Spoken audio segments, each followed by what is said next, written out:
I got caught in the rain today. And it looks like it.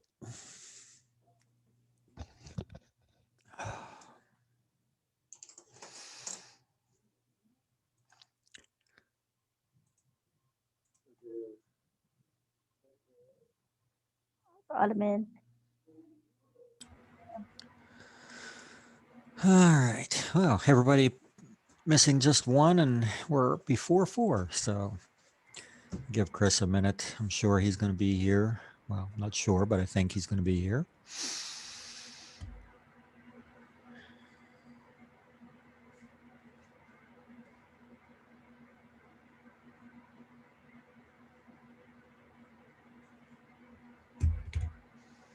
Haley, you're in an explosion of color. There he is.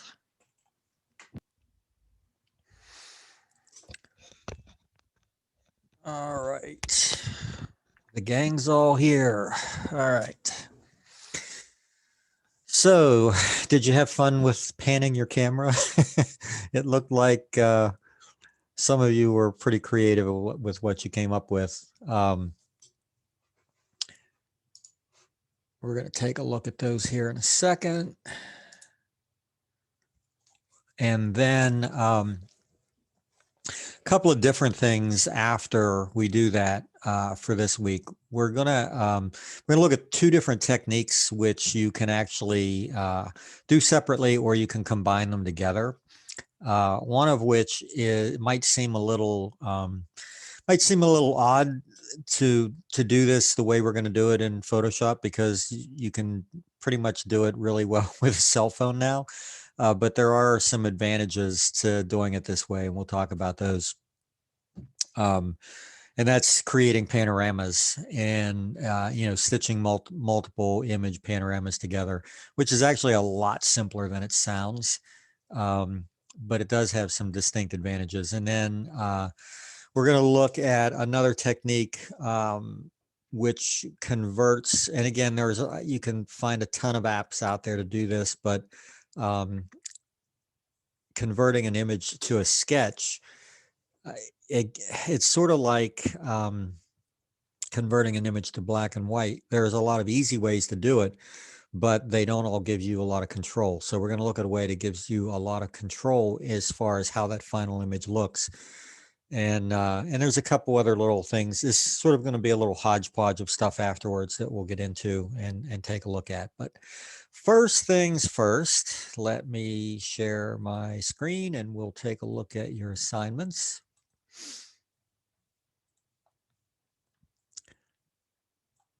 Okay, so we got 2 that are loose in the folder here. We'll do those first. Looks like, Haley, I think this one's yours, right? Yep, that's mine. Okay, so I like your title because it does kind of look like a bug. It is a bug. But and I'm assuming that that's a rear view mirror in a car. Is that correct? Yes. Okay, so tell me how you created this. I got my roommate to drive around the parking lot, and then I just kept taking photos until I finally got a good one, which this is the only one that I got.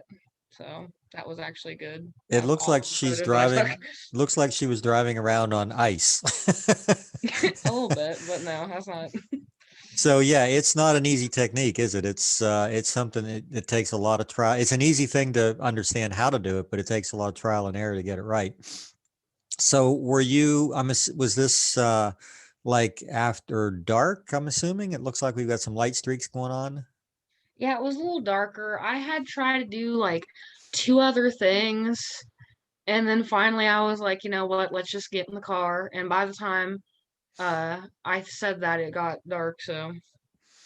Well, it probably worked to your advantage, because I don't know that you would have still gotten the streaking, but to get a little bit of the points of light in there, and have those streak out as well. I think that probably added a little something. I really, I think this technique works really well with an image like this that's you've created a diagonal from. It's interesting because you can still sort of tell what it is. Like you can see that this is a rear view mirror. You can see that we've got, you know, maybe a building with some windows and things like that. But overall, you know, the effect is something a little bit different. And with the title of it, which again now makes it something completely different than, you know, what we know we have in front of us. So are the fingers in the rearview mirror, are those supposed to be like the bug? You know, I'm not sure. Well, you tell me what they're there for. I'm just putting a peace sign up. That's I, about it. okay, That's all so there is to it. initially I was thinking like antenna, but then I'm like, well, no, because the rearview mirror is sort of like the eyes. Um, so okay, just a random added element then. Yes. Okay, gotcha. And I did not look to see if it recorded. Yeah, so a fifth of a second. Um, yeah, I think that was a good choice for shutter speed on this. I think any longer might have obliterated all of the detail so that we couldn't see at all what we've got. I think the only thing I would I think the only, I don't know.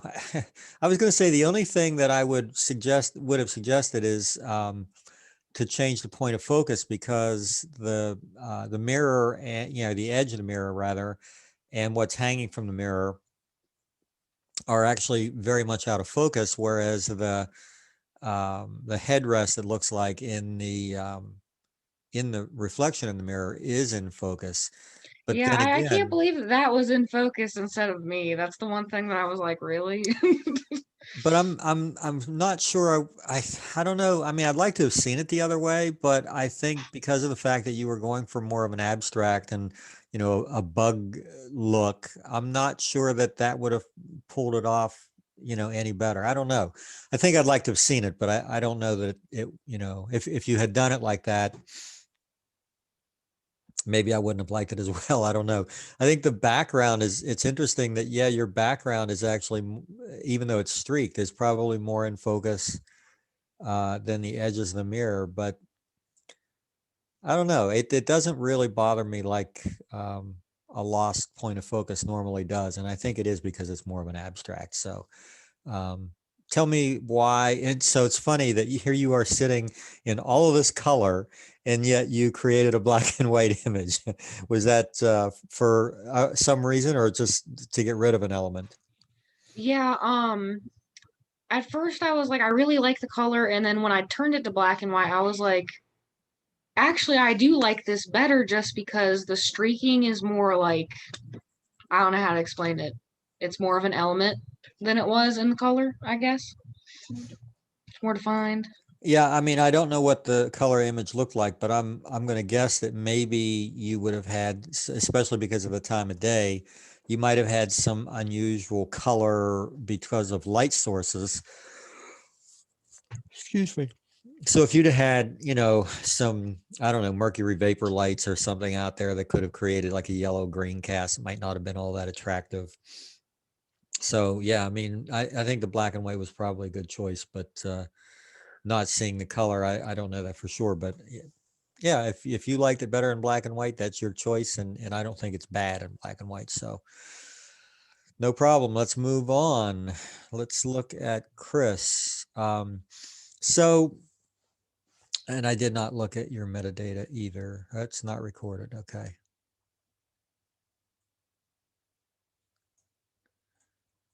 So I'm guessing that the punching bag is swinging and you're following it. I do see some movement in well, there's movement in both. I see some this some panning movement in the wall, but I'm also seeing a little bit of you know, not a ton, but maybe, I don't know. I think maybe the shutter speed was maybe a little too quick for this because I think I'm seeing as much movement in the punching bag as I am in the background. Um,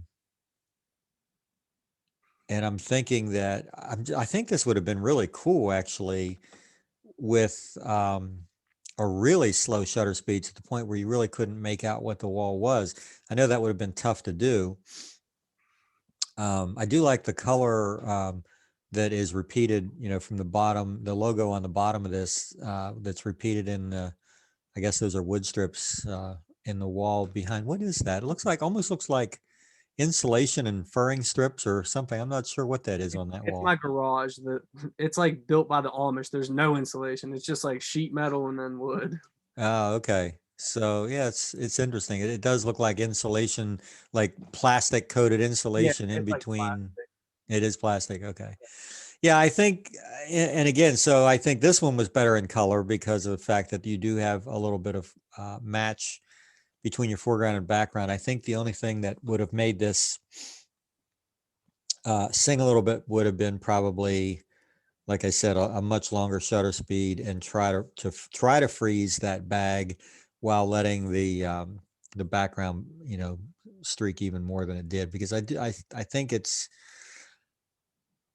I don't know. I just don't think the effect is pronounced and as much in the background as I'd like to see it. Also, it's interesting. You and I think Alana did this too on one of her images.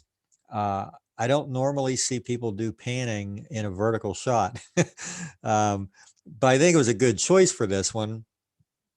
But I think that might have been part of what limited you in the motion just a little bit. I'm not sure. I don't know. Do you remember roughly what your shutter speed was?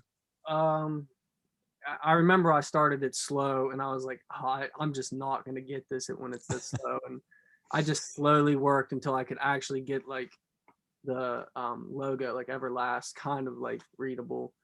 I don't know. I just couldn't get it. It was spinning too, so like, I don't know. It wasn't exactly easy for me. Yeah, if it's spinning, that creates a whole different. I couldn't get it to just like go back and forth. It was just like kind of spinning along. So yeah, so I think the idea behind what you did was a good thought. I just think that you hit so many obstacles in trying to do it that it um, didn't quite come together the way it would have. I think this is one that, though, it might be cool to go in and add that effect a little bit to. Boy, I haven't played with that in a long time. It creates its own issues, but there is a in something in Photoshop that'll do that. Let me see. I'm going to go in and share that and take a look. I'd forgotten about this. It's been so long since I've done this. Oh, if I can remember where it is. So it would have to be in the blur. Yeah, it's got to be motion blur. Let's take a look at that. Well, actually, before we do that, we would need to create a copy of this. And then we need to blur that. So when you bring forth the motion blur dialog, right now it's set to 208 pixels, and if I increase that, you're going to see it, start to really go further and further and further. And as I pull it down, obviously the effect is less. So I'd probably pull this way up, and then to bring that bag back into focus, I would probably put a layer mask on that layer. Let's see what happens if we paint the bag back in. Now, the problem that it's going to create, oops, we need 100%, is that we're going to get a bit of a halo around the bag. So we kind of want to get all of the bag sharp and then go back in and, paint that softness in on the edges again. So let's just take a quick and dirty look at it. Yeah, I think it does definitely have more of the effect that I would have looked for. One thing, let me go back here a little bit. One thing you can do with this as well. Let's go back to where that was. Let me bring that filter back up. One thing that's cool is that you have this little, if you can see this, there's a little wheel here that lets you change the angle of that. So I can change the angle of the blur to make it more of a diagonal, or I can go, you know, straight up and down and make it blur top to bottom, or anywhere in between. So that's kind of an interesting effect. And it does have the preview button that shows you that before you accept it. It's kind of a neat little, whoops, didn't mean to do that. It's kind of a neat little thing that's tucked away under the filter menu in Blur.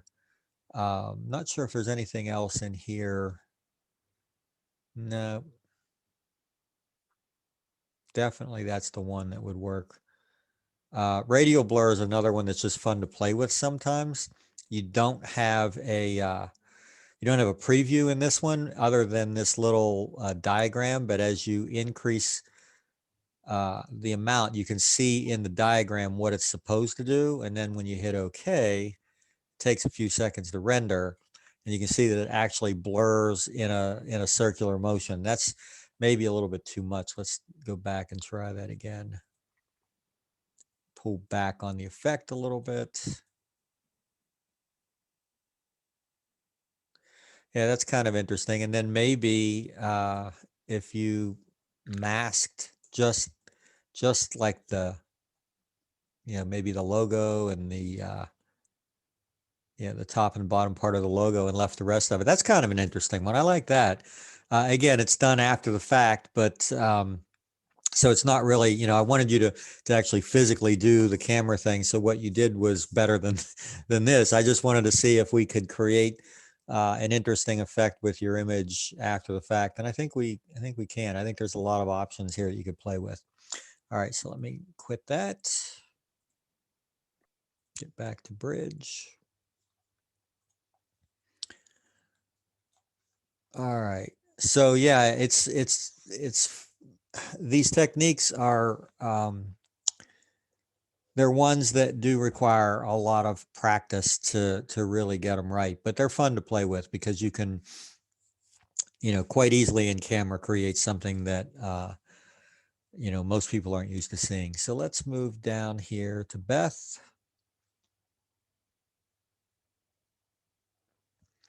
Hopefully. Sounds like a drive's trying to wake up. There we go. All right, so we have two original images. That's the raw file, it looks like, and then that's the finished one. It's the title is "I'm Fast. I'm Very Fast." I don't think this cat does anything fast except maybe eat. That is the only thing he runs for you. Yeah, for food. So what's interesting here, even though his body is, you know, because his whole body is obviously in motion here, so it's not overly sharp. What I like is the fact that there are certain areas that are overly blurred. Is that a bell? Is he wearing a bell around his neck? Yeah, he has like a big like dog tag we put on him. Yeah, I don't know why that cat would need a bell to let you know he's coming. The thud of his footsteps would probably alert anyone from miles around. He's a big boy. Yes, he is. I was just down, I was visiting, I had to get some paperwork to my ex-wife over the weekend, and she has two cats. One is colored this way. The other one is actually, it's funny that they're colored like both of the cats you have here. But her cat that looks like this has become immense. And she said, oh, you know, it's just, he's got a lot of fur. And I'm thinking, that's not fur. He's a fat cat. Let's just call it what it is. But he's funny. So what I like here is that Bell's in motion. I like his left front paw, which is the one that's mostly in motion, is almost, you know, gone because it's in motion. But it's really cool. His shoulder, that one is closest to the camera, because of the fact that that paw's in motion, it almost does that radial blur thing that we just did with the filter. Like I can see movement in a circular pattern there because of the rotation that he's getting by moving like that. Looking at it. What's that? So that's what I was thinking when I looked at it at first. I was like, oh, it kind of like twists. Yeah. So I think your shutters. So would it have been possible to freeze him a little more Maybe. I kept trying and trying, Yeah, but like, it's running not. at different speeds. So like, So this is a tough subject for that because I mean it's a good idea, it's a good practice subject, but it's a tough one because of the way parts of his body are going to be in motion differently and at different speeds and things like that. And to go any more, like to drop your shutter speed anymore, you are at a 30th of a second here. Um, to try to get the background to blur more, then I think that because his body's in motion the way it is, I think you're going to get even more motion in him. So uh, again, I think you guys had a lot of good ideas as far as the subject matter to pick. I think that they were just difficult ones, and I think this one, particularly so. You could have played with this all day, and I'm not sure you would have really gotten you know, um, a sharp cat with a really blurred background. But overall, the effect is still cool because it does definitely convey motion, and that's sort of the reason for doing the effect at all is to convey motion in your subject. So I definitely think you did that. So this one, uh, I love the title here. Make Jamie go zoom. Did you actually toss that cat? she likes being thrown across the floor and like slid. It's like she like came back every single time to just do it again. So I was like, all right, if you want to do it. Well, I really like this one even better for a couple of reasons. First of all, it's quite sadistic. uh, it Likes really it. it really just looks like I'm glad to hear that the cat was enjoying it because it really looks kind of bad. It really looks like you were torturing this poor animal. But I love the blur effect that you've got with it. Again, his body's in motion as well, so it's going to be um, really hard to sharpen that. But um, I think I really like the floor and the background, the way that blurs. I like the hand. I recognized immediately that that's what it was, even before I saw the title. Um, that it looked like somebody, and I didn't. And first, I was thinking maybe you added the hand. Maybe you were just trying to make it look like you actually tossed this cat across the room. We're throwing her. But that's hilarious. Yeah, my God, animals, they just, it's weird the things that they enjoy.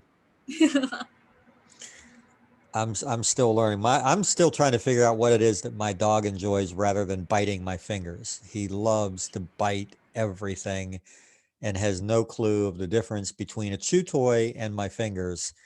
Um, but it was funny because I think I might have told you guys, I took him for a walk for the first time. So he's 4.5 months old. So the first couple of months that I had him, we had this horrible weather, right? We had snow that was, um, he still only weighs 7 pounds. So there's no way he was going to go out in the snow and do anything other than what he had to. And so when the weather started to warm up, I started to take him out. He's been out 3 or 4 times now. And the first time he just sat there. He didn't know what to do. He's like, he didn't understand the concept of going for a walk because he had never done that. And so I was like taking my dog for a drag, not for a walk. Like I was literally dragging him down the driveway. And now yesterday it was really nice. What a difference a day makes, right? Yesterday compared to today. So yesterday was so nice. I took him out and man, he just flew like the wind. Like he loves to run and expend energy and he's finally getting the hang of that. But he still likes to stop and bite and chew like everything, whether it's a rock, a leaf, another dog's business or whatever. He thinks everything is food, or at least should go in his mouth and determine whether it's food or not, which is gross. But anyway, that's enough about pets. This, and I didn't create, I'm sorry, let me create a folder here. I think that image, that second image, just for me, I really enjoy. I like that you brightened it up a little bit. I love the cropping that you did on it. Pretty much everything you did on that was a good choice. So we're going to go with that one. I'd forgotten to put the other two in. Let's do that.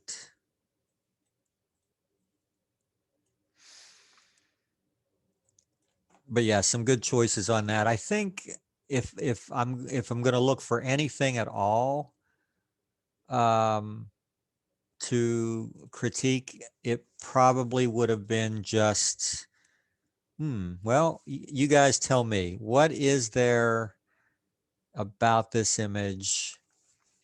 Well, is there anything in this image that anyone can see room for improvement? Let me ask you that. I'll put it that way. Or a distraction or anything at all.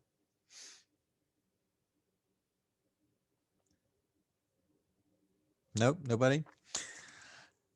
Well, I think the white spot in the upper right corner probably, and that would have been a really easy thing to pull out of there.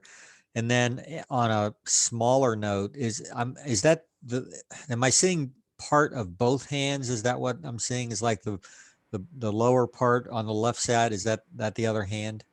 Yeah, just another his hands on like on the ground. Okay. And that, I mean, that's a little thing. It's not a big thing. I think because of the tonality of it, it doesn't bother me as much. But the upper one, I probably would have played with a little bit. And let's actually do that because I want to show you something here. I tend to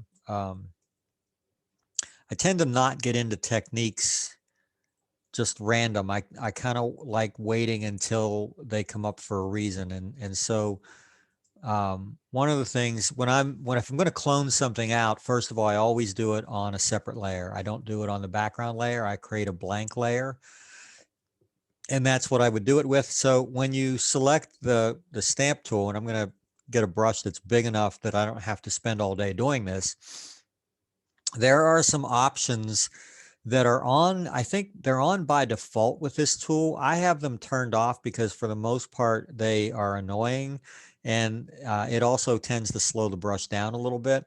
But let me see if I can find it. Yes, there is in this option for the clone source, there's an option that says show overlay. And I believe, used to be anyway, I believe that what that'll do is allow me to line these lines up in your background without having to do a lot of trial and error. So if I'm going to option click over here to create a sample point. Whoop. Something happened very weird. Let's try this again.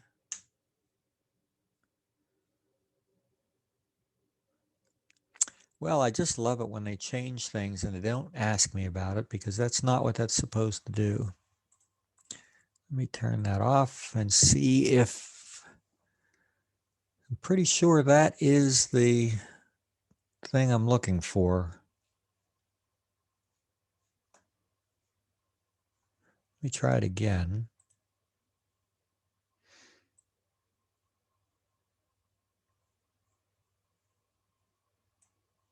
I'm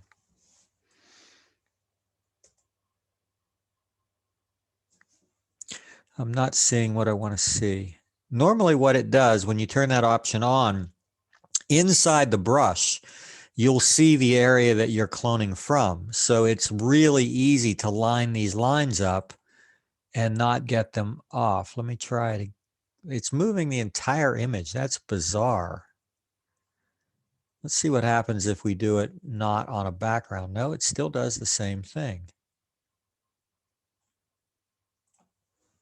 Have they added an option that I am not familiar with? Let me look here. Lock frame. Let's try that. Nope, that doesn't do it. So strange. That feature does not look useful to me at all. I'm not sure why that is the way it is. Let me look in the options bar and see if there's something up there that I'm missing.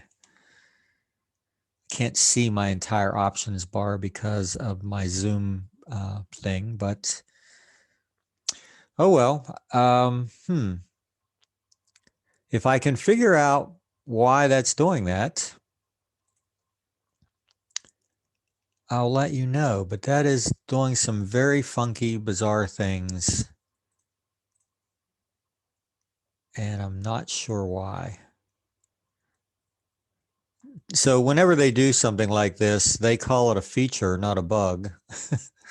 To me, it just doesn't operate the way I want it to, nor does it operate the way it used to. So if I can find that feature, what it's useful for, let's say, you're cloning something in the roof of a building, and you've got, these diagonal lines coming down, and you want to make sure that when you clone, you maintain that, those lines, so that you don't come down and where you start cloning, it's suddenly off a little bit.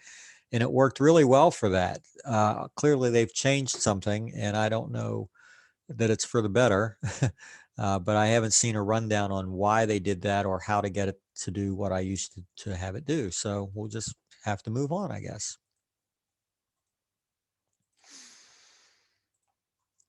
All right. Next we have Taylor.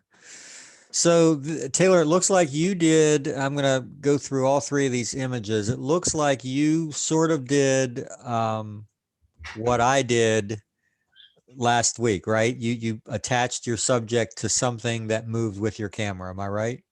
Mm-hmm. So what do we have? We have looks like a beehive or an old beehive on the end of a piece of wood or something. Yeah, That, a ruler. what is it? A ruler. Oh, a ruler. Okay. So how did you attach the ruler to your camera? I actually just held it in place, and so I just like didn't move my left hand the whole time, and then I just like held down the button with my right hand, and I went outside. And in the first one you can't really tell what the background is, but the second one you can kind of see like my neighbor's house. I thought that was a really cool effect, but I know like I cropped it really weird, and I didn't know how to get the ruler out of there like in the last picture, but I'm sure there was like a better way on Photoshop to do it than cropping. Yeah, I mean, we could have, literally just could have cloned that out, but not using the technique that I was just trying to do. That's for sure. The fact that you've got a little bit of an arc in this, I like that, and I think I would like to have kept that. It would have made cloning a little more difficult. There actually is another way. Let me, unless they've changed something here too. Let me show you that. Because I think I like this one the best. I kind of like this, this beehive in the center here Yeah, me too. and the way everything else works around it. So what I would probably try is I would make a selection around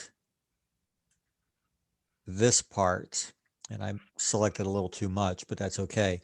And then I would bump that to a new layer. I just hit Command J or Control J on Windows. And then what it does is it creates this layer here that is, you can move it around and show you. It just, whatever I had in my selection, it copies it to a new layer. So now I can move this around. Now, the cool thing about doing this is that I want this to curve the way the background would. So I can just go into transform and rotate this and kind of line it up a little bit. And then I can mask off the pieces that I don't want. So it would take, a little bit of work to get it exactly, to blend these edges in and so forth. Wow, that's really cool. But that's a good start. And then, on this edge, probably with a very soft brush, just blend them in like that. And then if you go too far, you just change your foreground and your background colors and, paint that back in. Then I'd probably create even another layer and take like a 25% opacity clone brush and just brush that in and blend it in a little bit on the edge more. And then maybe from the right side, I'll come back and go the other way. Mm-hmm.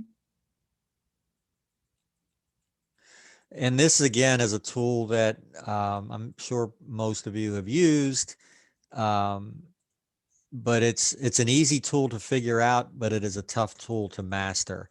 And then you can take a smaller brush and go up into, these areas up here so you can get a little tighter And then maybe even just clone from the bottom and take that completely out. Maybe leave a little bit of a shadow just to confuse people. The key when you're doing this and trying to blend is that you want to use a brush that has a very, very soft edge, and you want to use a low opacity, and just you're kind of like just blending it in. It really is a lot like doing makeup. Not that I wear a lot of makeup, maybe just on the weekends, but if we put these two layers together and turn them off, you can see, it's a pretty credible, for doing it really quick, it's a pretty credible version. And we do still have a little bit of that arc that would have been lost with just straight cloning it across. So kind of cool to do it that way.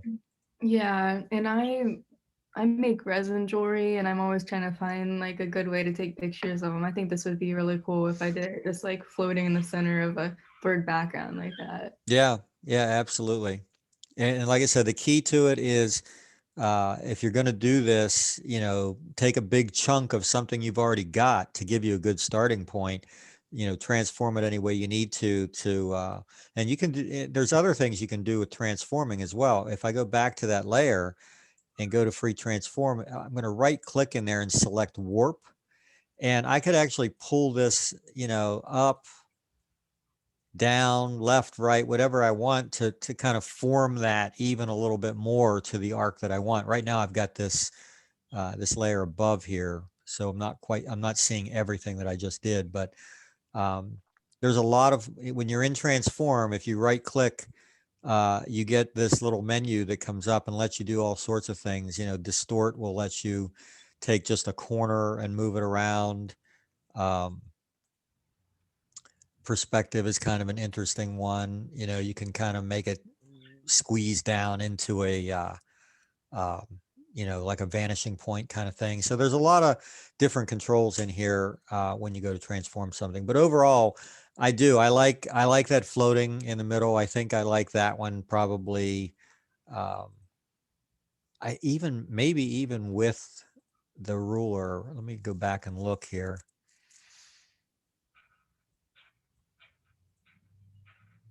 Yeah, I think even with the ruler, I still kind of like that one the best. And I think it's kind of interesting because it almost looks like, so this is a very small scale, but you don't really have a sense of scale in this image. So that could have been a white 2x4 for all we knew, and that beehive could have been a lot bigger. Or like, it kind of reminds me, oh, you know what would have been a really good way to do this, not necessarily with the beehive, but with this technique. On a playground, those little things that go around on the playground that you can sit on, you could hold your camera. You wouldn't even have to hold it that steady. And if there were a person on the opposite side as you're spinning, that person would be pretty sharp, whereas your background would do what you have in an image here. So that would have been a really good way to do the panning too, because you don't even have to move the camera. You actually hold the camera still and you still get the same effect. Mm-hmm. So that's a fun one. Someday play with that, see what you think. But I've seen that done a number of times. When I saw this, it reminded me of it because it almost reminds me of a seesaw. And so if you did this on a seesaw, your blur would go vertical, right? Up and down, because the person on the other end would be moving up and down. But if your camera stays on them, they're going to be sharp, and then everything else goes up and down. So a couple things on a playground might have made that fun. Even going down a sliding board. Think about going down a sliding board, and your feet and legs would probably be sharp, and everything else would be kind of blurred out. So those three techniques don't really involve moving the camera. They just involve moving the background, really. So that's kind of cool. But yeah, I do like this one. Did we put that in? No, let me put that one in. All right. So yeah, and again, the monochromatic look that this has is pretty cool. I like that too. It would have been just so cool to have a bee on there, though. Yeah, I wish. I don't think bees are going to be too attracted to that hive right now.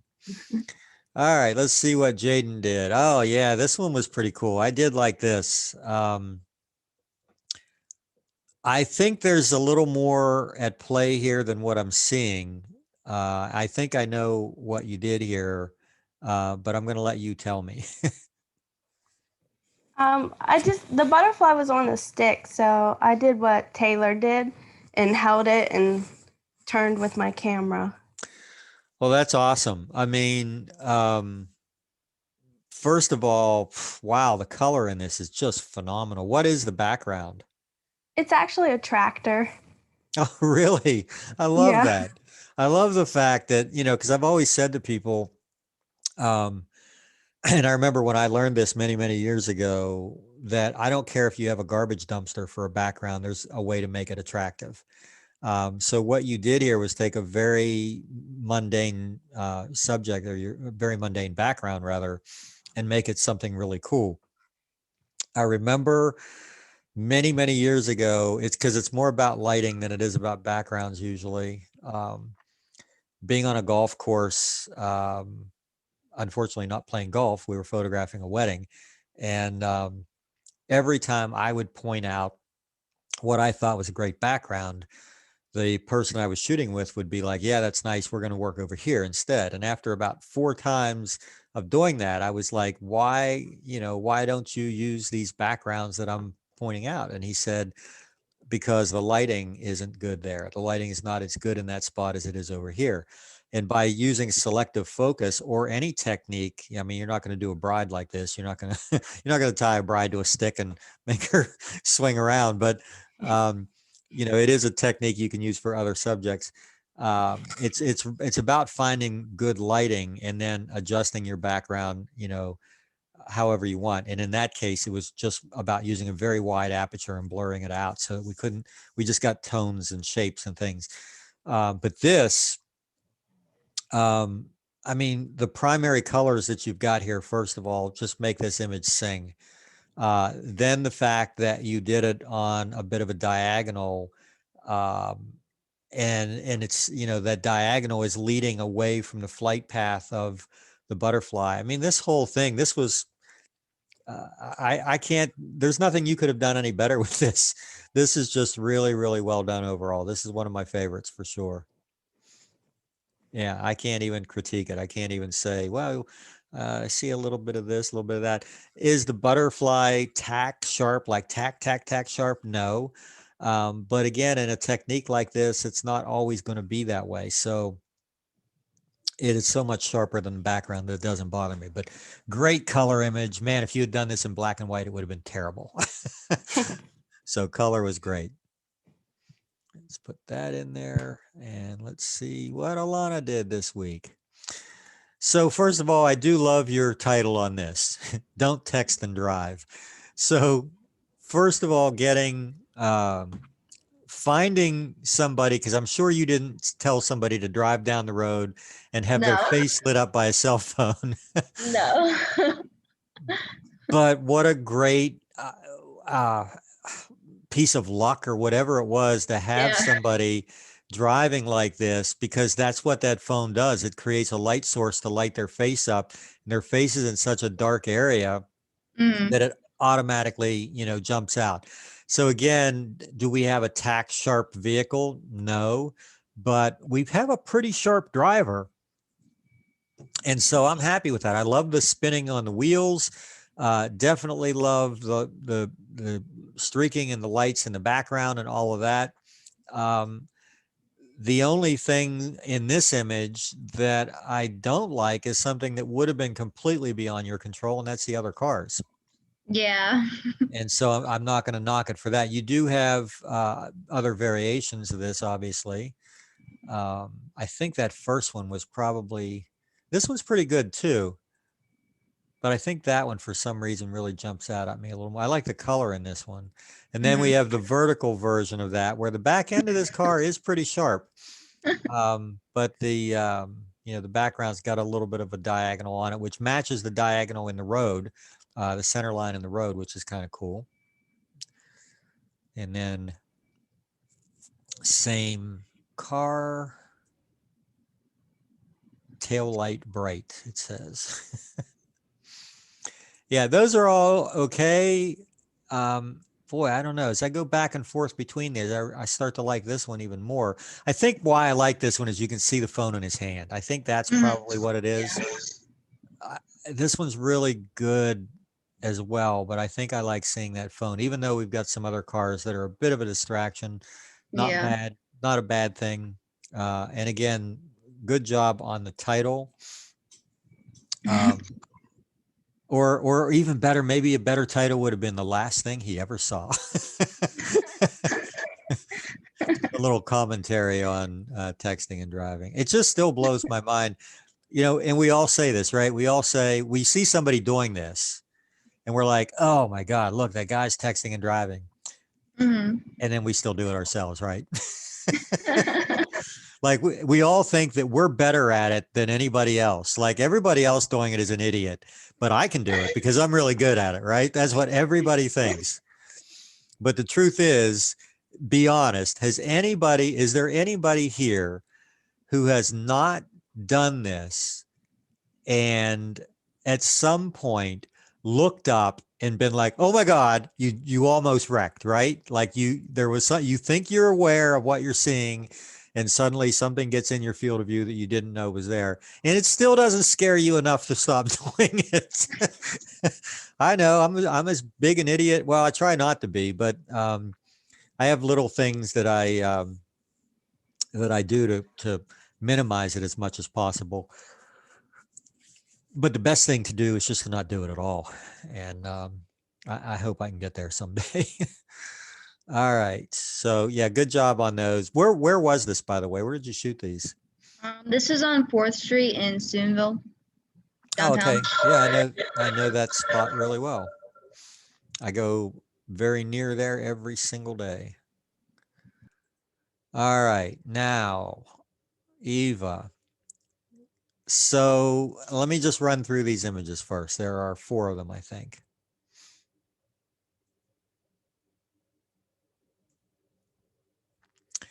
So are these at the dog track? Is that where you did these? I mean, obviously it's a dog track, but I'm asking about is it the one on the island? Oh, I'm not sure if you're there. Let me see. I'm not hearing you. Oh, you're there. You're just muted. Yeah, it's at the dog track in Wheeling. So I'm trying to figure out, did you actually go like down near the track to do this or? They asked to go outside, you're not allowed to go outside, even though they Yeah. have tables outside. So I had to sit inside and take them through the window. Okay, so you got a great angle anyway. As I'm going to go back up through these, I'll make a couple of comments. That one has a little more motion to it. But I kind of like the fact that the dogs are going away, which signifies, that they're kind of, on their way to whatever. This one, I think this was, first of all, this was my favorite choice of subject matter for this. Because of sort of like, I think we looked at an image of a horse last week when we were looking at these things. And it's the same kind of thing. The legs and the feet are in such motion, but sometimes the body is still pretty still. And the fact that you have dogs and means that there's more than one, unlike shooting a horse. So you have this great potential that at least one of these dogs is going to be relatively sharp. And the fact is we can read the numbers on all of these dogs. Let me look at yours. So this is a 30th of a second, which is pretty quick, but these dogs are moving pretty fast too. That one's nice. That one's nice. That one's nice. That one, for some reason, let me look at that compared to the first one.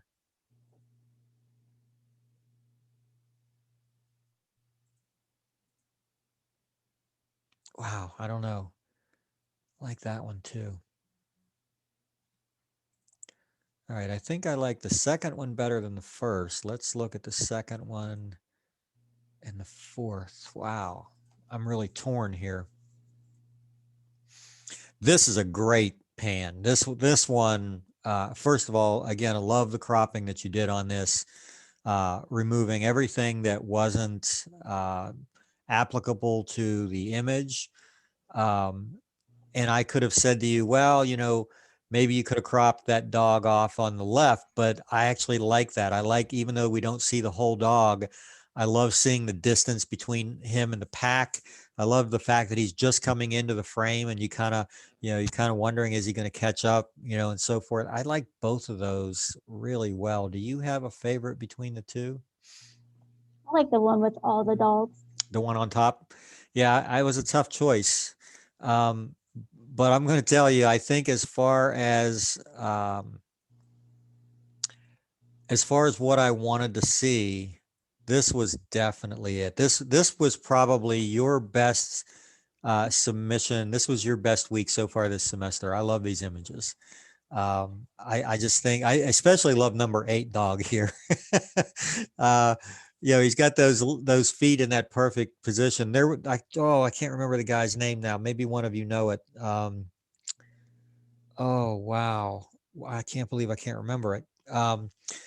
There was a guy who back not far after the turn of the century, the last century, not this one, was the first one to photograph a horse in motion this way. And up until he did that, it was commonly believed that a horse never, all 4 of his hooves never left the ground at the same time. They always believed that up until then, that one of those was on the ground all the time. And when he photographed them, he did a series of them, this horse in full gallop. And there was an image that looked very much like that dog number 8 that proved for the first time ever that yes, there is a time during a horse's gallop that all 4 hooves are off the ground at the same time. I cannot believe I don't remember his name. It's a very famous, it was one of the things that people first started looking at photography as, wow, this can be useful in so many ways. But yeah, I think the reason I like this one as much is I really love the extreme crop on this. I think it really streamlines this. It really gives the effect. I think the background maybe is even a little blurrier, which I like. But I'm not going to argue with you because these are both really good. I do like the fact that the dogs stretch end to end here. So no problem, no complaint there at all. That there were a few that were really stand out. And when I saw these, you submitted yours like really early, like you and one other person, I don't remember who it was, submitted about the same time. And I remember seeing them going, man, I hope everybody does this well, because you really did a great job with this. Yeah, I had a fun day too. That was my good. first at the dog races. Oh, you haven't been there before? Yeah, it's kind of, I haven't been there for a long time. I remember being taught, my brother is a gambler, my older brother. He's retired now, which means that when he's not on vacation somewhere on a cruise or whatever, he's at the dog track. And he's the one who first taught me how to read the booklets that they put out. Like, you see the histories of the dogs, what races they ran, what the conditions of the track were, who they ran against, how they placed. And he was the one that showed me how to point out, for example, this dog's a mudder. He runs really well in mud or in a bad condition, but if the track's dry, he never does very well, that kind of thing. It was just funny to learn a lot of that stuff, and it was fun to do. I actually did win some money that first night. Was this nighttime or during the day? It's during the day. It's hard to tell because they do light that track pretty well. But yeah, I guess looking at the upper part of this, it makes a little bit of sense that that's during the day.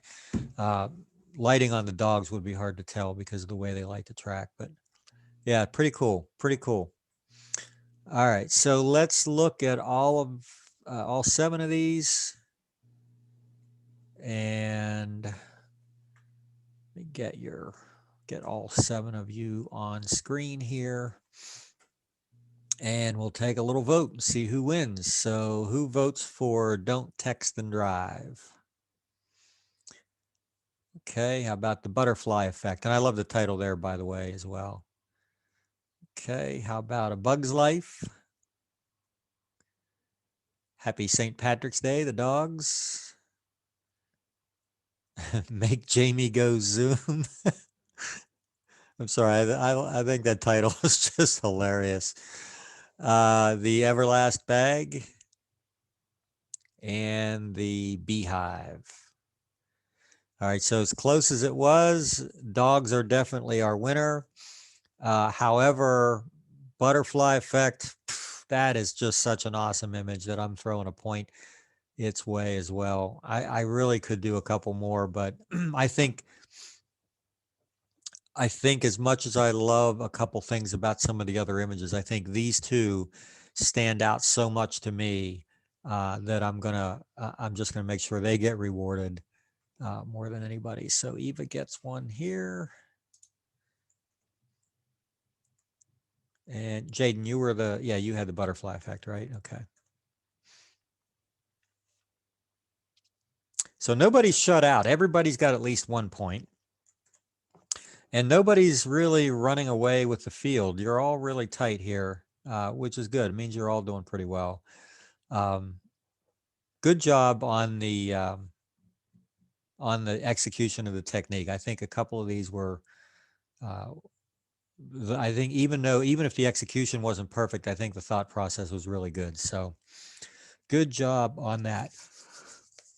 All right, so we're going to go, before we take a break, we're going to run right into the first part of the next section, because when we take the break, we're going to take a little bit longer break than normal, because I'm going to actually have you go during the break. Hopefully you all have your cameras with you, and I'm going to have you shoot something that matches what we're going to look at. I want you to, my goal is to try to, you know what? I didn't think about this. If any of you are watching the class on the computer that you would be using Photoshop on, not sure how that will work. Not sure if it will work. Well, anyway, we'll see. Well, even if you just, I'll figure that out during the break. All right. So what I'm going to do, I'm going to share the screen again. We're going to go back to Bridge. We're going to look at, okay, we're going to go into panoramas in a second. There is one other thing, totally random, totally not related to anything that we're talking about right now, but it doesn't really fit anywhere else in any other class. And I wanted to kind of throw this at you and have you guys see these images as a little bit of a, I don't know, maybe a little inspiration. So these are all done by a photographer, artist friend of mine in Chicago. His name's Tom Rouse. It's Tom with a TH. And he has a very unique style. Let me, actually, let me go up to the top one. We'll start from there. He has a very unique style when he puts these images together. Some of them are very three-dimensional, and while others like this one are very two-dimensional. And I actually use these, like they really got me when I first saw some of his images, and they actually inspired a series of work that I did that didn't end up looking like this. It was just used as the inspiration, which I think is the way it should be. You don't want to ever copy somebody. You just want to use whatever they've done as inspiration for your own stuff. But he's got this very ethereal type of style that makes you just, none of these images are titled. So it makes you wonder exactly what the purpose is, exactly what the point is, what the message is.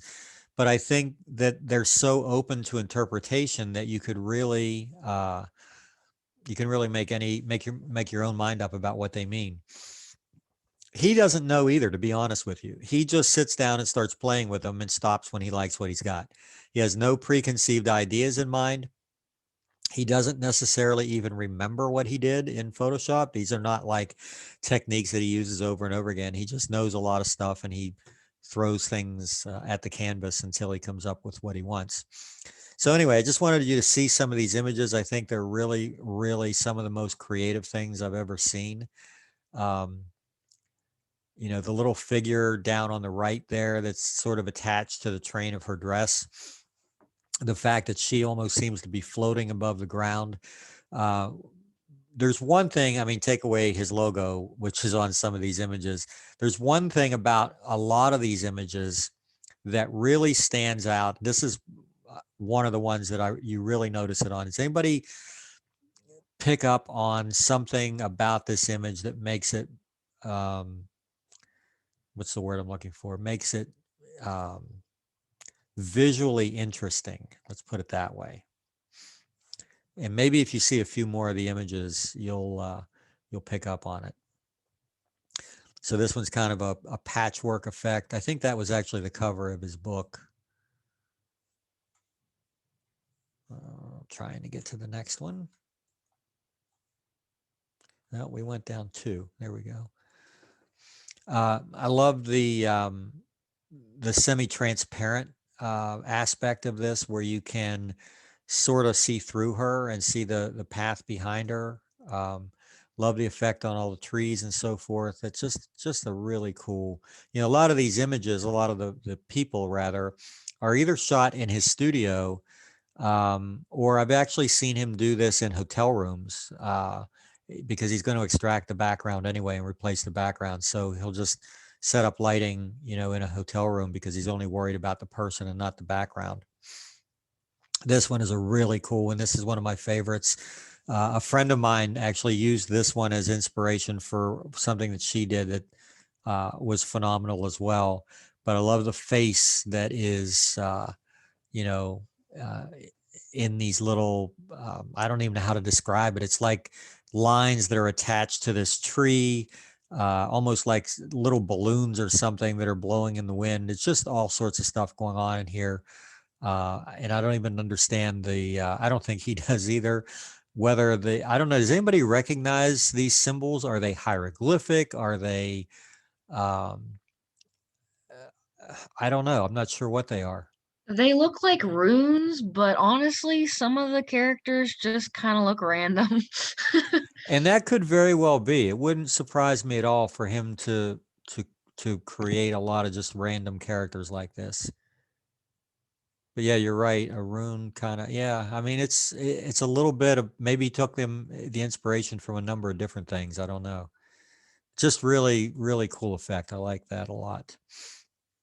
This is one of his little more, I don't know, a little more normal image, if you will. It's not as overly manipulated as some of the others, but really, really stand out. We've talked before about, if you want something to stand out, make sure it's different than everything else. If you want something to look bright in the image, make sure everything else looks dark.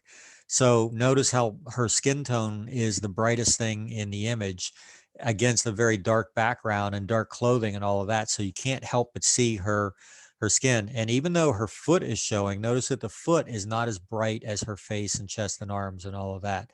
And that's intentionally dodged down a little bit, just so that it's not quite as bright as that area. Because if it was, it would compete for attention. Love this one as well. If you look closely at the background images and try to figure out, this one clearly has a lot of turtle influence, but I don't know why.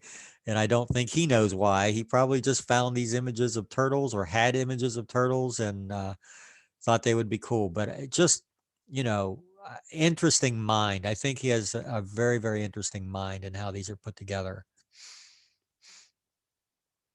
That one's kind of interesting, a little yin and yang, the one hand upturned, the other hand downturned, sort of a fire and ice effect, warm on one side, cool on the other. Mermaids, but again, floating towards the surface of an underwater city.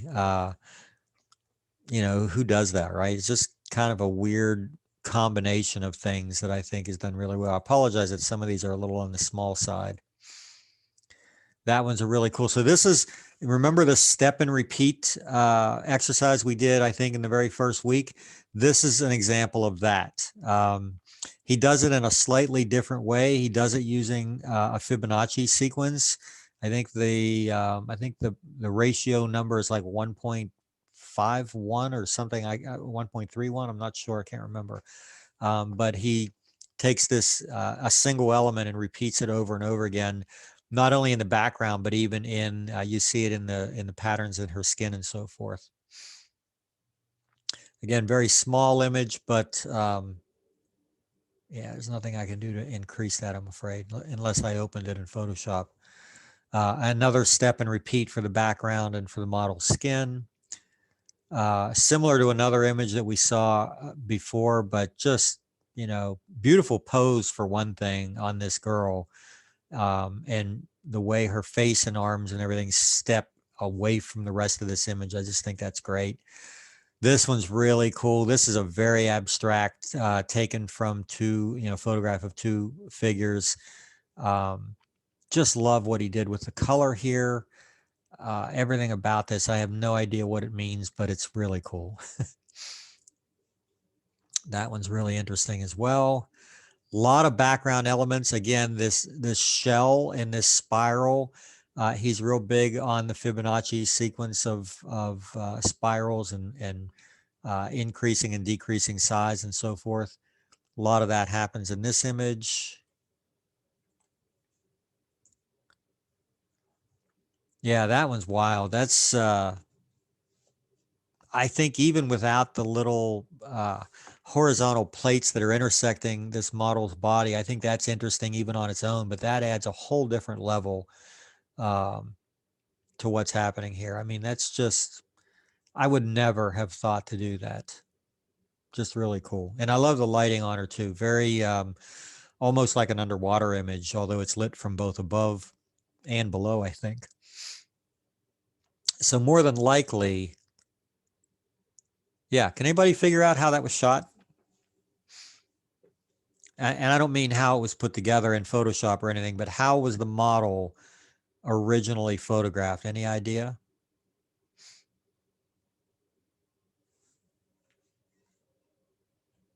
The clue, I think, would be probably her hair.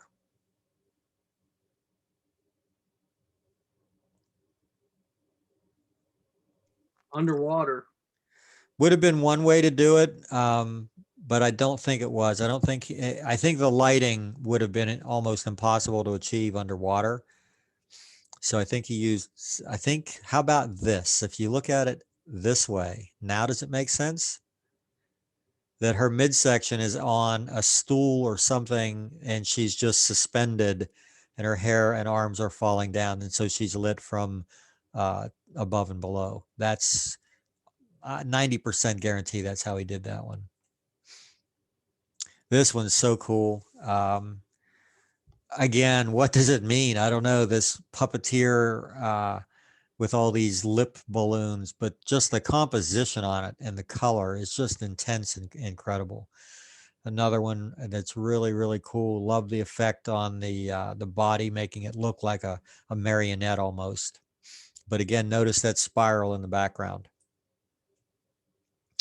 And then finally this one. And again, this model more than likely was photographed. Not sure. There might have been some, the hair may have been recreated later or added later, because I'm not sure that would have happened in even that other position. But anyway, let me go back and let's look at all of these.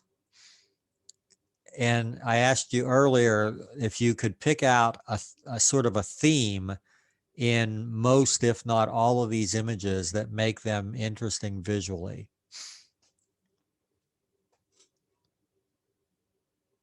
I mean, a lot of things make these interesting visually. Anything at all stand out to anybody?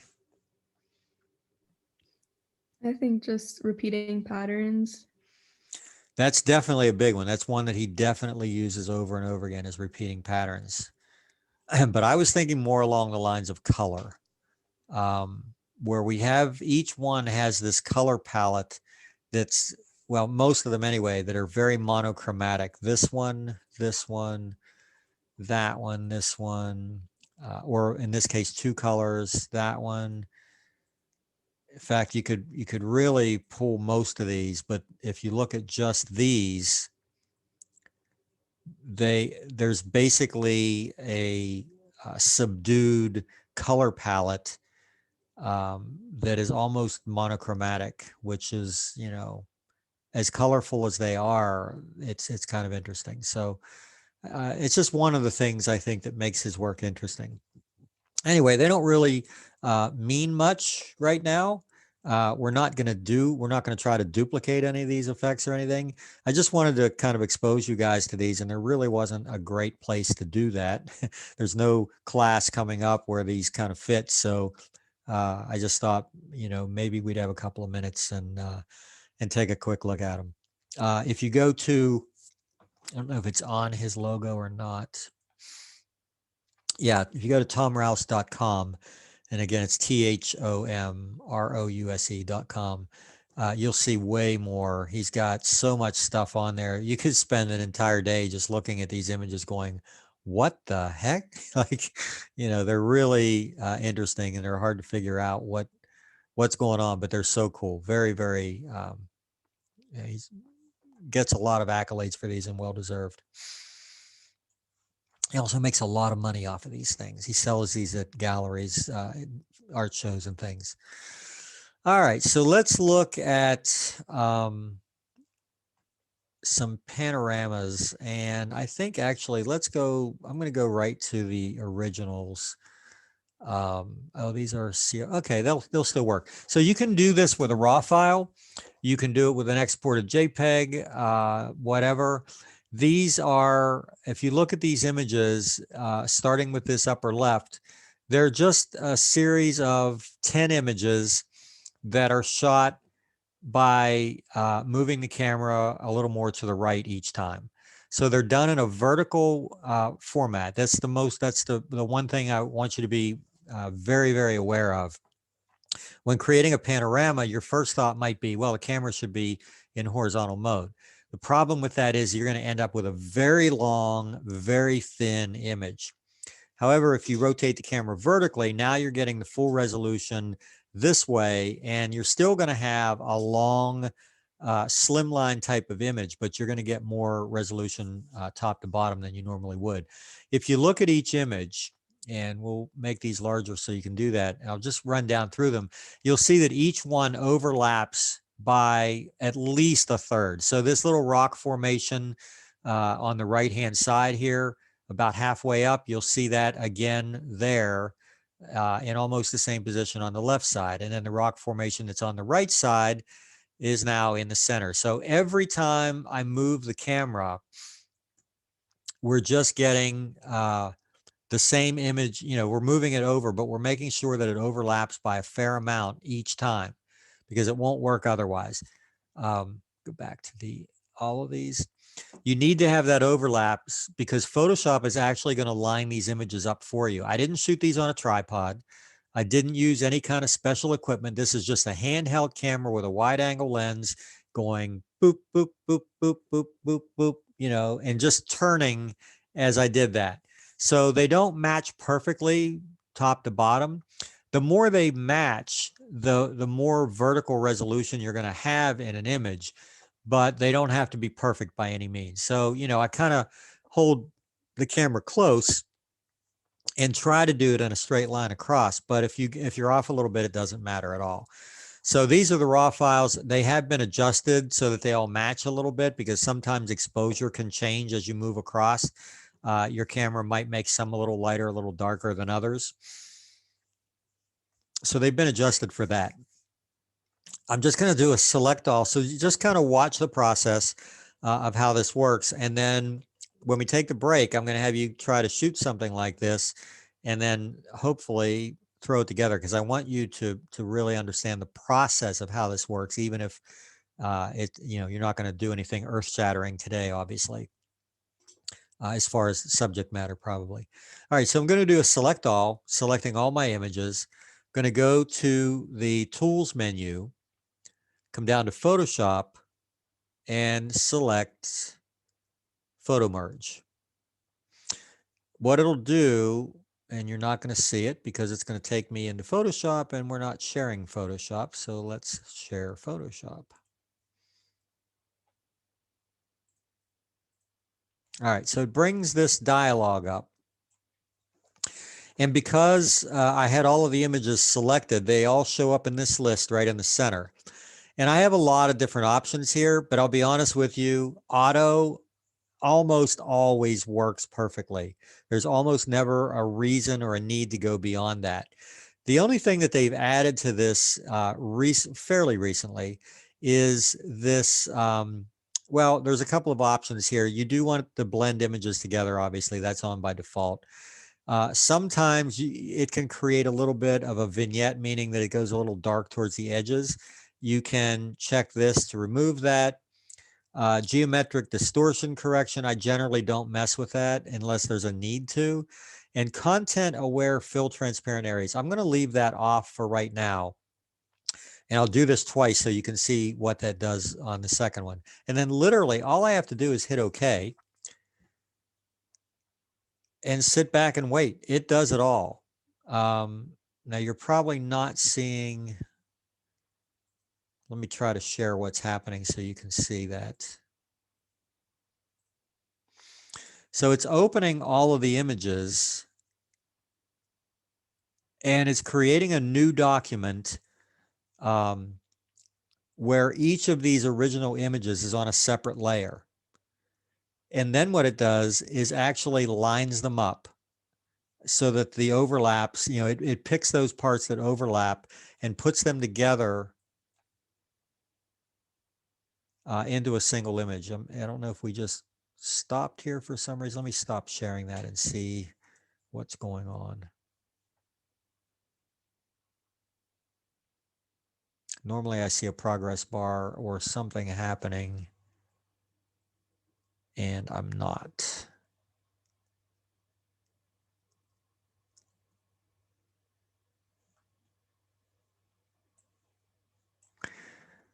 Well, this could be a function of trying to share this window in Zoom. I'm going to close that and just go back and run this again without sharing the screen to see if it works. I'll show you the end result if it does. Well, I'm sure it will.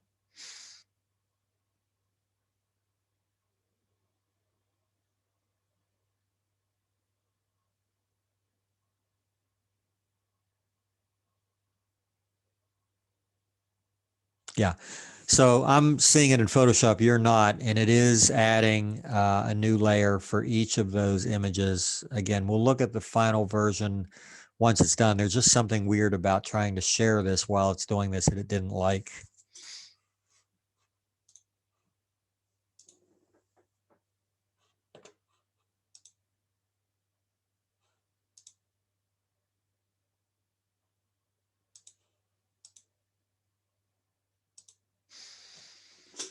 All right, I think it's got all of the images open. All right, so now I'm seeing a progress bar. It's just aligning the layers, which is kind of cool because you remember that when I shot these, it wasn't on a tripod. It wasn't on a, you know, they're not perfect across. And so it's actually taking each one and in the background, just sort of lining it up so that the overlap the way they're supposed to. And it'll even transform those layers if necessary to get everything to line up. It's pretty cool that it does this without, you know, of course, like I said, your phone, you can create a panorama on your phone on the fly. The problem with that is that you don't have the resolution that this does. So because you're shooting these vertically, and then you're stitching all these together, these 10 images are going to end up being a file that has 10 times the resolution of my camera. And what that means is that I could print this as a billboard, and it's going to look good. So now I've got a rough image on screen. It's blending the layers because as I look at it, I see some differences in exposure and so forth. And I can see, I wish you, let me do a screenshot of this. I'll show that to you after it's done. But it's blending all the layers together. It says creating seamless composition.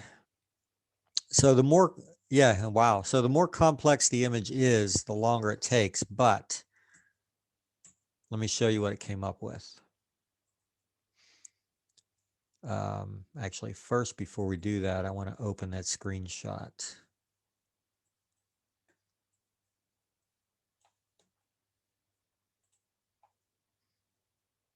Which is easier said than done. I've got a lot of stuff open.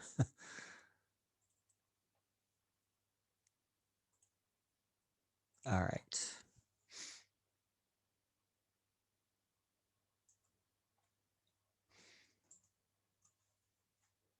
Now I can do it.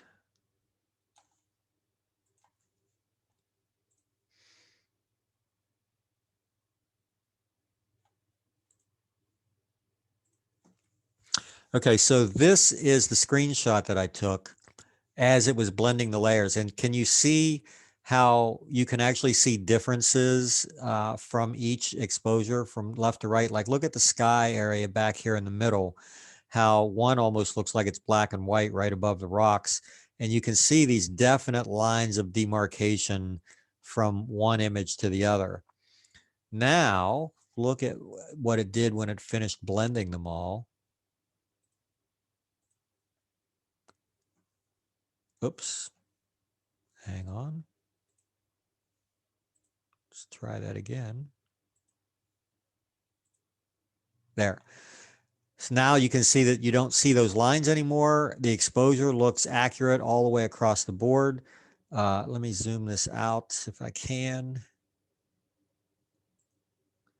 Which, while I'm sharing it, I have to do it the long way. So when I did not turn on the option for what was it called? Creating the edge pixels. You're going to end up with a composition like this that is a little bit, it's not going to be even along the edges of the border, and you'd have to crop this down, which I can easily do. The other option would actually fill all these pixels in by looking at the surrounding areas and trying to duplicate things in such a way that it would look natural. So normally I would probably do it this way. Let me clear the crop and just crop this down so that I get rid of most or all of these. If I want to keep a little bit of this foreground, I might pull it down to here and recreate some of that manually. But let's just crop it all in for right now. And so that's what you come up with. I actually have I think a 30-inch print of this when it's all done and enhanced and everything hanging in my hallway here. But it's a real fun. If you look at the layers palette, you can see how each layer has this layer mask attached to it. If I turn the layer, if I turn each layer off, you can see that they're not even, they don't just cut slices out. Like it really cuts out a very unusual path to make sure that these layers all line up. That one only used a little bit of the top and the bottom. If I turn off the layer mask, you can see what it was before. So it took like, 30 seconds or so to do this, maybe even a minute. But again, now I've got full resolution. If I look at the resolution of this file, the size of this file, at 300 pixels per inch, it is it's a 15.5 by 48 inch document. You're not going to get that out of a single camera shot or a single camera frame. It's actually going to be way, way less than that. It's 191, it's 14,453 pixels wide. Whereas normally it would have been in landscape mode, it would have been like 20, maybe 3,200 pixels, something like that, instead of 14,000. So this is a very, very big image, lots of detail. We can zoom in, to 100% and see all kinds. And this is unprocessed, really. This is, before I've done any work to it at all. You can see a lot of detail here that you wouldn't see in a cell phone panorama at that magnification. All right, so let me close this. I'm not going to save it. And I'm going to go back just to see what it would do. I'm going to select these images again, run it one more time, but this time I'll add the option to content aware fill. That's what it is. It's going to fill the transparent areas with a content aware fill, meaning that it's going to look at the content around around the transparent areas and try to recreate and duplicate stuff in such a way that it looks natural. So we'll just let that run. Stop sharing it so that hopefully it will work. Just going to watch this for a second to make sure that it's working. Yeah, it looks like it is. So it may take an extra, 15 seconds or so to do this because of the fact that we're going to create these edges that weren't there before. So while it's doing that, let me mention a couple of things to you. When you do these, again, first of all, you want to make sure your camera is in vertical orientation instead of horizontal. It works best with a wide angle lens. Even when you're outside doing landscape, you're going to get a lot more in, and then you can always crop things down a little bit. The problem with a wide angle lens is you have to be careful where you use this. If you do it indoors, there are going to be things that are very, very close to the camera. And there are times where I have to do this, like if I'm doing interiors of a hotel or something, and I'm in a small room, or too small to, to photograph with a single lens, I'll use this technique, but I have to be careful not to let any element or any part of that room be so close to the camera that it'll bulge out. Like in the final version, it'll look almost like, the ends are, and as it's coming towards the camera, it's getting, coming towards the center of the image, it's getting bigger and it's getting smaller near the edges. You're going to see that if you do this, if you shoot this, whatever you shoot here during the break, if you do it like in a dorm room or something like that, you can't physically get far enough away to eliminate that. But maybe that's a good thing to see the effect that it has. When you're outside and you have a lot of distance between you and whatever it is you're photographing, it works a lot better. All right, let me see where we're at. So now it's doing the fill. It's already blended everything together. It's filling the edges.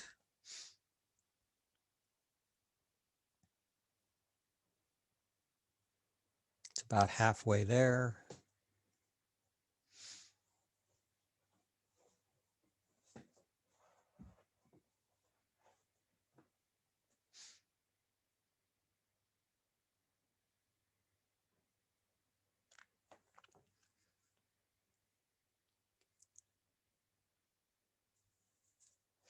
All right, let me see if I can show you that now.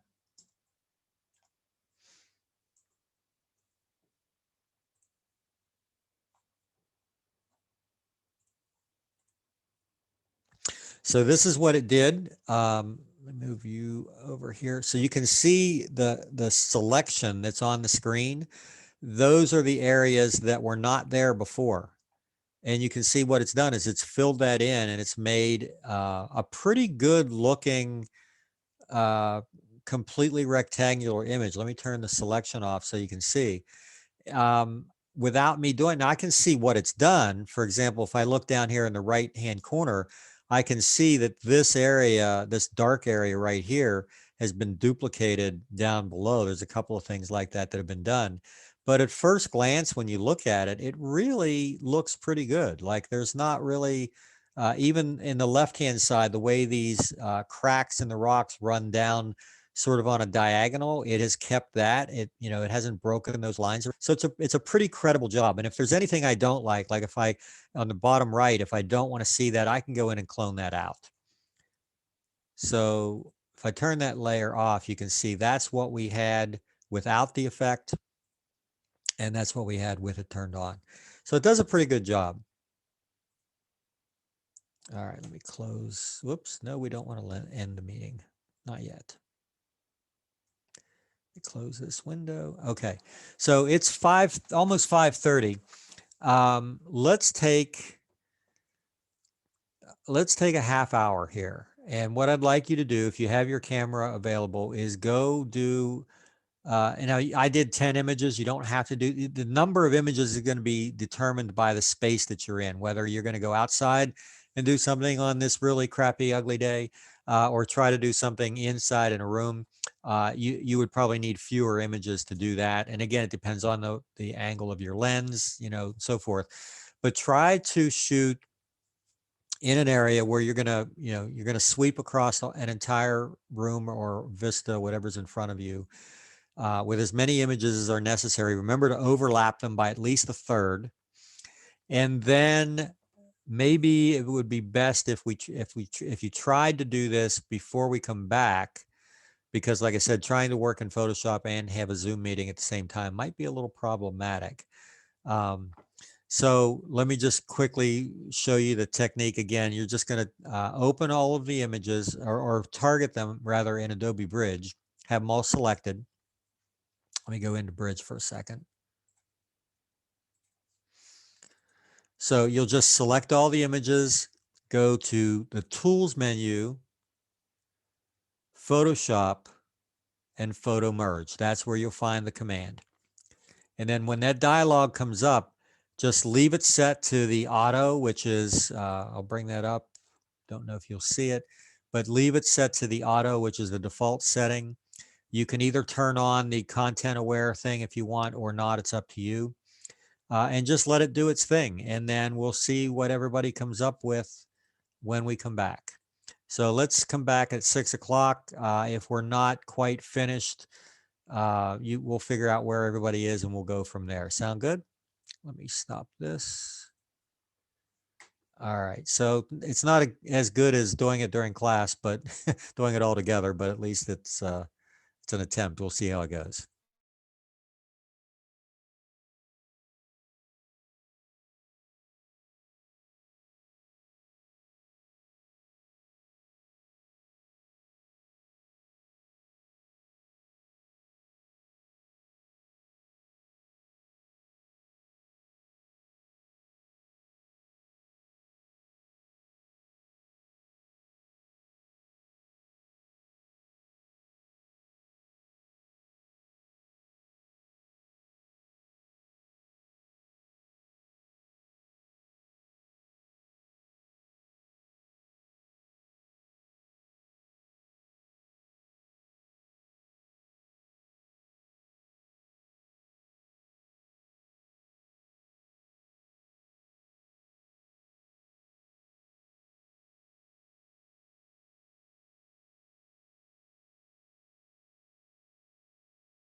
Well, did anybody have any success? Eh. Yeah, Well, that's really, I'm looking at it and it just looks wonky. I did in like 5 minutes. So well, wonky is not, I mean, it depending on what you shot and how you shot it, it's not unusual for it to look wonky. I'm not sharing my screen right now, so why don't you go ahead and show us what you got? okay.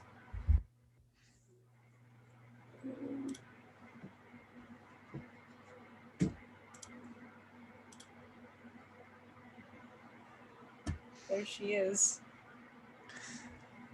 So how many vertical images did you stitch together? I just did 2 because Yeah, that's what I thought. That's what I thought I saw. No, that's actually fine. Probably still more than you could have gotten in a horizontal shot in one shot, right? Yeah. And the fact that, so this is what I was talking about a little bit earlier, although it really didn't hurt you too much.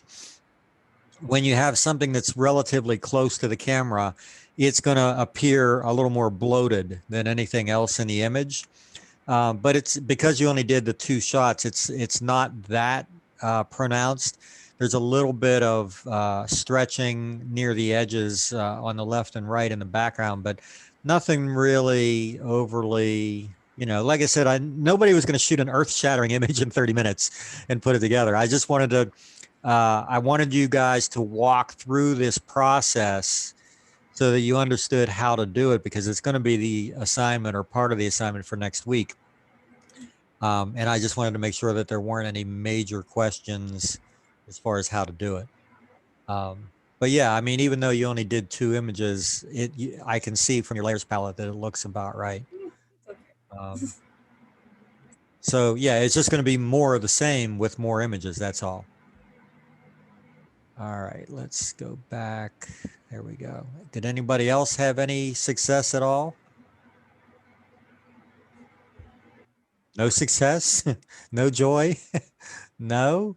So tell me what happened, because I want to make sure that if it didn't go well, I want to know why, so that we can address that before you start to do this for next week. Was it problems in well, it almost have to be problems on the Photoshop end, right? Nobody wants to say what their problem was. Did we shoot any images? Let's ask you that. Let's start there. Did anybody, was everybody able to actually shoot some images?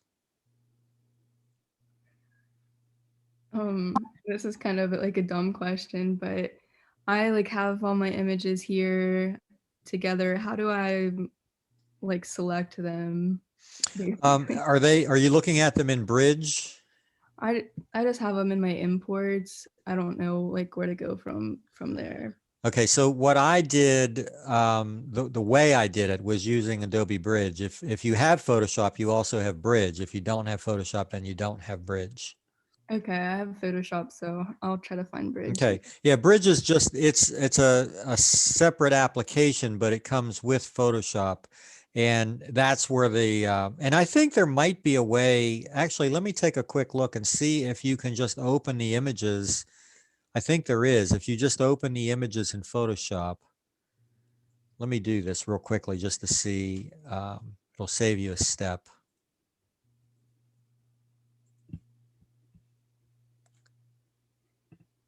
Let's see, mine are, let's just see if I can get these because they're raw files, so I'm going to need to open them.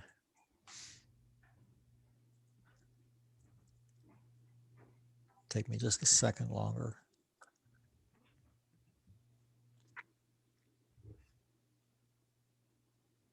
Okay, got them open. It's going to be under, yeah. So if you want, you can bypass using Bridge and just open all of your images in Photoshop, and I'll show you where it is in Photoshop. Okay. Let's see.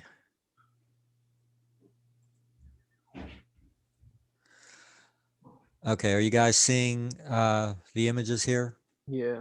Okay, so are you seeing the menus as well? No. Well, that sucks. We never usually do see the menus. Oh, that's not good. It's always usually just like the pictures. Yeah. Yeah, it looks like it shares via Windows and not applications. Actually, let me close. If I close the windows, then maybe it will.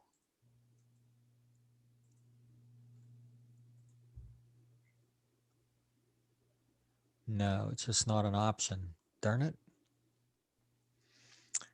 It's funny. I think you see them in, you see the menus when I share Bridge, right? Or do you? No, no, it's just the Bridge window I see. It's got the green line around it. All right. Whoa, that's a shortcoming we need to work out. Okay, so I'll just tell you then, because it's pretty simple. You just open all of the images together in Photoshop. So you'd have, if you took 10 images, you'd have 10 windows open in Photoshop. And then you go to the File menu and come down to Automate. And then that Photo Merge command is in the Automate submenu. So you can get to it. It'll do exactly the same thing, and it'll bring up exactly the same dialogue that way. Okay. Bridge is just it's a file browser. Basically, it's an easy way to view your images. To you can actually do a lot of things. You can preview all sorts of files, even QuickTime video files in there. You can open anything, even if it's not a Photoshop document. If it's a Microsoft Word document, you double click it, it's going to open up in Word. So it's a very, very useful browse. In fact, I use it to browse everything. Like on that, it is my main computer file browser. If I'm looking for anything, I'm going to do it in Bridge. But like I said, if you're not familiar with it and you don't want to run it through there, just open your images in Photoshop and go File, Automate, Photo Merge. You'll get exactly the same thing. Okay. Do you see it there? Yeah, I'm just trying to get my photos in there, but I see I see what you're talking about. Yeah, almost anything, excuse me. Almost anything that you find in a menu in Bridge, you'll also find in a menu in Photoshop as well. So at least as far as being able to do things to your files.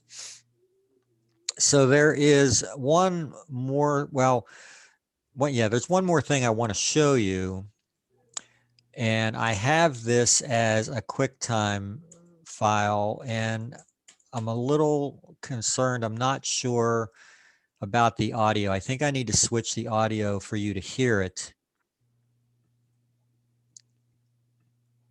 Put volume. Okay, so I'm going to switch. You won't hear, well, you'll probably still hear me, but it won't be coming through the headset that I have. I'm just going to try and share this video so that you can actually hear the audio. And you guys can tell me, just shout out whether it works or not. So here we go.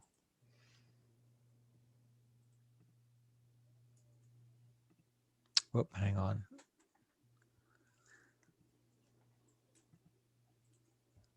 Not quite there yet.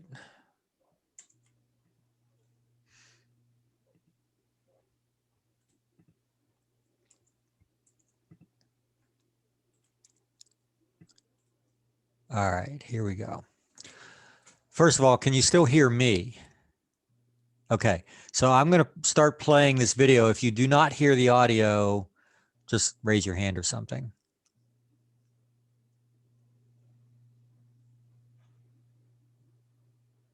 No audio? Okay, so we're going to try it a different way.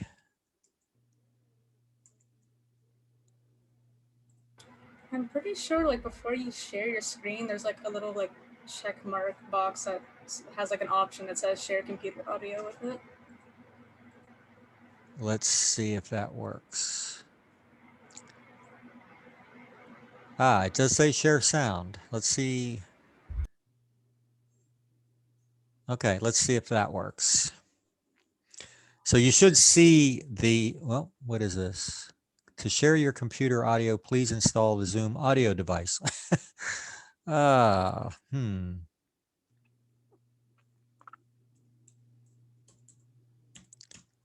If that did anything, your default microphone.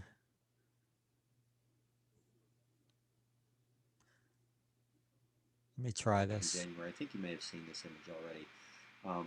But it's actually just a cell phone panorama that we're going to use for this technique, which is the... Did you hear any audio there at all? You did? Oh, cool. Okay. Was it loud enough to actually hear? All right. So so this video, I'm going to restart it, and it's only like 5 minutes long, but it's going to show you a technique. Now, this is a cell phone panorama that you're looking at. This is something I shot in Nashville a couple of years ago. But we're going to apply a technique to it that converts it to a sketch, but with a lot of flexibility. And it's only about 5 minutes long. So rather than have me walk through these steps, I had already recorded this for something previously. So we'll just let you watch it, and then we'll talk about it a little bit after that. Anyway, this is a cell phone panorama. This was just taken out my window off of the balcony in a hotel in Nashville back in January. I think you may have seen this image already. But it's actually just a cell phone panorama that we're going to use for this technique, which is the technique, because of the fact that it is almost all possible to do with keyboard shortcuts. You can actually do this in under 60 seconds. In fact, you could write an action to do it in about 3 seconds if you wanted to do that. So we're going to walk through the steps one at a time. It's kind of an interesting little technique. And yes, there are filters that'll do this, but sometimes I like to know the behind the scenes of what a filter is actually doing, or you know, the real way to do something, so you have a little more control over it. So what we're going to do is convert this image into a sketch. And so I'm going to walk through these steps pretty quickly, and then in the resources folder, under the documents folder, I will upload a step-by-step guide for how to do this, complete with all the keyboard shortcuts, so you'll be able to do this really quickly. So the first thing we do is just duplicate the background layer, and that is Command or Control J. You see now I have a duplicate of my background layer in the layers palette. Then I'm going to hit Shift Command U, or on Windows it would be Shift Control U, to desaturate that layer. And then I'm going to hit Command or Control J again to duplicate the desaturated layer. Now on the Mac I'm going to hit Command I, it'd be Control I on Windows, to invert, to get sort of a negative look. And then there is a keyboard shortcut for changing the blending mode to color dots, but we'll do it through this method just to show you where that is. It's in the drop down here. You can also hit Shift Option D or Shift Alt D. These keyboard shortcuts only work, by the way, if you have the Move tool selected before you start. I do not right now, so they probably wouldn't work anyway. So on this inverted layer, I'm going to select the minimum filter, which is under Filter, where is that? Filter Other, and then Minimum. And just like that, when it comes up, wow, we've got a pretty good sketch pretty much already the way it is. I don't have to change anything. I'm going to leave the radius set to 1. And then I'm going to create a merged layer at the top of my layer stack that is a combination of all of these. And the keyboard combination is Shift Option Command E. On Windows it's Shift Alt Control E.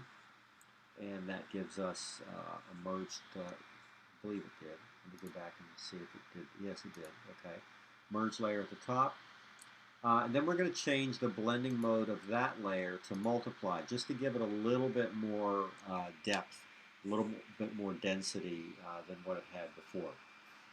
If that's too much for the file you have, you can always lower the opacity. In this case, I think it's pretty much just the way it is. Okay, the way it is. So then I'm going to go to the background layer, and I'm going to duplicate that again, because you remember the background layer is still untouched. So I'm going to hit Command J, Control J, and then move that to the top of the layer stack. And there is, I believe, yeah, there's a keyboard shortcut for that as well. I just did it manually. And then I'm going to change the blending mode of that layer to color, so that now I have a colored sketch. And again, I can change the opacity of the colored layer to increase or decrease the amount of color that I want. And then finally, and this isn't on the step-by-step, but in this case, I'm going to add a levels adjustment layer just to deepen the overall look of that just a little bit more. And if I decided that I liked it better in black and white, I can just turn off this background copy, which is the color information. So that's it. Really quickly changing an image to a sketch. So what I'm going to have you do for your assignment is, number one. Hang on. Okay, so I'll stop it there because that was an assignment for a different class. So the assignment that you will have for next week is to create a panorama like we looked at today. Try to make it something that is, obviously you want to make it visually interesting, something other than just, around your room, unless your room is really interesting, or you have a window that looks out on a beach. That would be good. That would be fine. But something that's, I'm going to show you a few examples of really cool panoramas that you might find interesting. Let me get into Bridge here and get down into Panos. There we go. Okay. So some of these are mine, some of them are not. This is actually one of mine that I did a few years ago, just off of the balcony of a beach house that I was renting. And why that went in the middle, I'm not sure. Huh. Let me start at the top of this stack instead. All right, let's start there. So landscapes obviously are one of the biggest uses for this type of a technique. Again, because they naturally create this slimline effect, which works really well on something like this. Again, this is one of those times where a centered horizon line really works well because of the symmetry in this image. Also, like we were talking before, look at the color harmony in this as well. Just a really cool one. This one, really a lot of fun, but wow, exercise in degree of difficulty. This one would have taken a little bit of work, but the result is really cool. You can do this with moving subjects. In this case, birds. You're just going to get, whatever happens to be in that frame at the time. Notice on the left-hand side here how that we've got that the ground is kind of bulging towards the camera. This is what I said, that when you're using a wide angle lens and something is very close to the camera, that's what's going to happen. It's not necessarily a bad thing. Sometimes it can be really visually interesting. I think it is here. But you can use this on moving subjects. You'll see a little bit more of that coming up.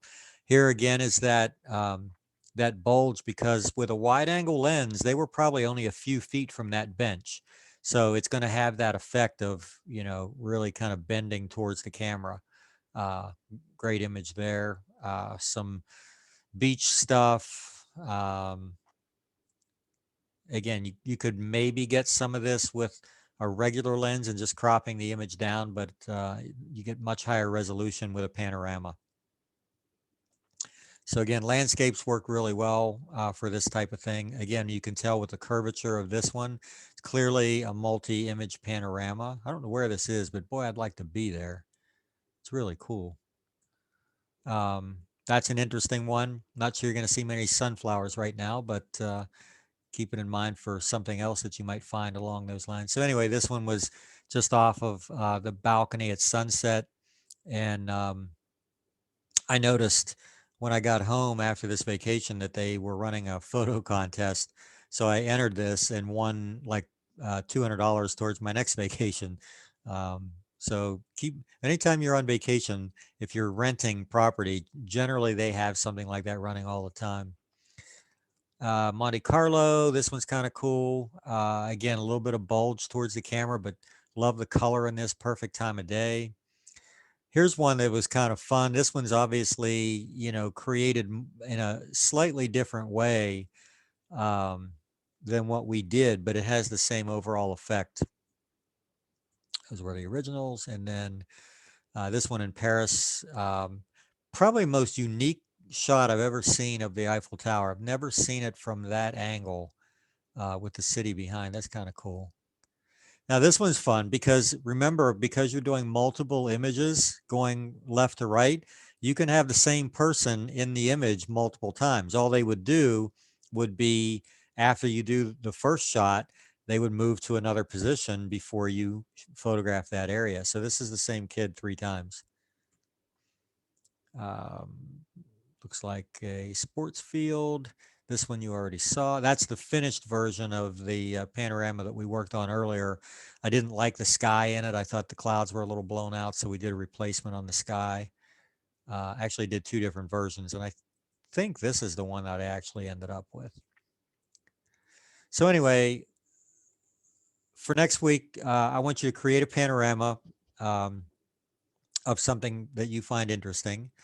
Then also we're going to do the sketch thing. I think it might be a better idea to do 2 separate photos and do the sketch on something other than panorama. But if you find that it works really well on that, that's fine. As it mentioned in the video, I did upload the step-by-step on how to do that into the documents folder in resources. And it's literally, if you follow that along and use the keyboard shortcuts, it'll take you, a couple of minutes the first time you do it. But literally you can do that in seconds to any photo because it's only, I don't know, 7 or 8 steps. And if you just keep hitting the keyboard shortcuts, you'll be there in no time. And like I mentioned, you could even write an action that did all those steps automatically and just push one button and it's done. So it doesn't take very long, but let's see, what you come up with for a sketch, what you come up with for a panorama. But again, the key is always make them as interesting as you possibly can. Sound good? So you did a good job this week. They were definitely interesting. Loved some of the titles you guys had. If you have any questions at all that are not answered, either in this video, which I'll post as soon as it's ready, or in the document that's in the resources folder, just send me a message and I'll do my best to answer for you. All right, guys, if there aren't any questions, and I don't think there will be. Hey, we got a question. Go ahead. Oh, no question. Yeah, Chris is like, no. Finish. Get done. Let's get out of here. I was just waving. I was like, see you later. Oh, okay. Gotcha. It was sort of like Haley's peace sign in the rearview mirror, right? All right, guys, we'll see you next week then.